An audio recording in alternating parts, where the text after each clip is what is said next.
Wakil Wali Kota Palembang Fitriyanti Agustinda meminta kepada seluruh pedagang di Kota Palembang agar berjualan ke dalam pasar. Hal tersebut disampaikan oleh orang nomor 2 di Kota Palembang usai mengunjungi 2 pedagang sayur di Rumah Sakit Akagani yang menjadi korban tertimpa pagar Puskesmas Merdeka yang roboh. Menurut Fitriyanti Agustinda, pedagang yang berjualan di pinggir jalan sangat membahayakan bagi keselamatan diri sendiri dan pengunjung.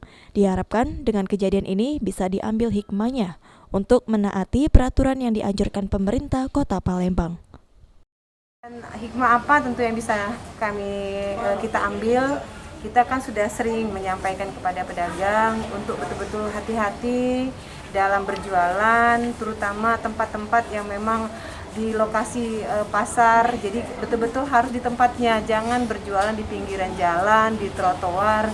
Ya, seperti inilah yang kita takutkan.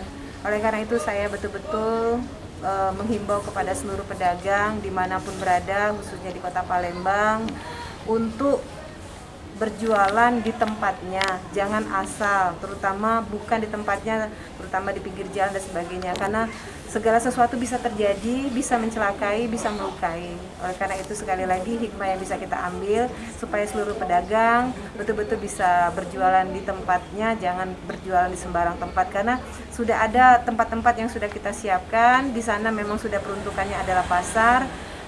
Mereka tidak lagi kebasahan, tidak lagi kehujanan, dan tentu saja keselamatan mereka terjamin. Pemerintah Kota Palembang sudah menyiapkan lapak dagangan dalam di sejumlah pasar tradisional. Pedagang diminta tertib menaati aturan supaya kejadian ini tidak terulang lagi. Abidin Triwanto, PAL TV.